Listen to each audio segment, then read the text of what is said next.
పద్మనాభ స్వామి వారి ఆలయం ప్రపంచంలోనే రిచెస్ట్ టెంపుల్. అంతకు మించి ఎన్నో రహస్యాలను తనలో దాచుకున్న నిలయం. ఆ గుడి యొక్క నేలమాళిగలో 7 గదులుంటే అందులో కేవలం 6 గదుల్లోనే లక్షల కోట్ల సంపద బయటపడింది. కానీ 7వ గదిని తెరవడానికి అందరూ భయపడుతున్నారు. ఆ గది తలుపుకి తాళాలు కూడా లేవు, కేవలం 2 పాము గుర్తులు మాత్రమే ఉన్నాయి. ఆ 7వ గది తలుపు దగ్గర చెవి పెడితే సముద్ర ఘోష వినిపిస్తుంది. అసలు ఆ గదిని తెరవడం సాధ్యమేనా? ఆ గదిని తెరవాలంటే పురాణాల ప్రకారం గరుడ మంత్రం తెలిసిన సిద్ధపురుషులు మాత్రమే తెరవగలరంట. అలాంటి సిద్ధపురుషులు హిమాలయాల్లో ఉంటారంట. అలాంటి వాళ్ళని వెతికి పట్టుకోవడం సాధ్యమేనా? అసలు ఆ గదిలో ఏముండి ఉంటుంది? మీ అభిప్రాయాలను కామెంట్ ద్వారా తెలియచేయండి. విజయవాడలో అమ్మవారి గుడే కాకుండా మరొక రహస్యమైన గుడి ఉందని మీకు తెలుసా? అక్కడి కొండ గుహల్లో అమ్మవారికి సంబంధించిన భద్రకాళి రూపంలో ఉన్న గుడి అక్కడ ఉందని, సామాన్య ప్రజలు అది చూసి తట్టుకోలేరు కాబట్టి ఆవిడ్ని శాంతింపజేసి పెద్ద పెద్ద ఋషులు ఇప్పుడున్న ఆలయాన్ని నిర్మించారని అక్కడ ఉన్న స్థానిక కథనం. ఈ కథనం ఎంతవరకు నిజమన్నది నాకు కూడా తెలియదు.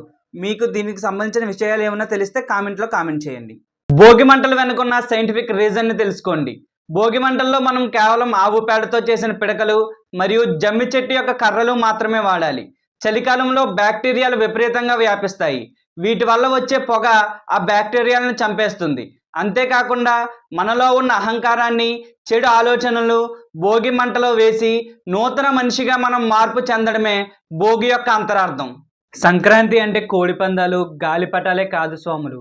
ఏ ఊరిలో ఉన్నా, ఏ దేశంలో ఉన్నా మన మూలాలను వెతుక్కుంటూ వెళ్ళే ఒక ప్రయాణం. సంవత్సరం అంతా ఇన్ని టెన్షన్లు పడ్డా ఆ 4 రోజులు ఊరెళ్ళి ఆ ఊరిలో గొబ్బమ్మలు, ఆ ముగ్గులు, హరిదాస కీర్తనలు ఇవన్నీ చూస్తుంటే ఉండే ప్రశాంతతే వేరు. రైతు పండించిన పంట ఇంటికి వచ్చే సమయం ఇది. కానీ ఇది కేవలం రైతుల పండగ మాత్రమే కాదు, ఇది మన సాంప్రదాయానికి మనమిచ్చే గౌరవం.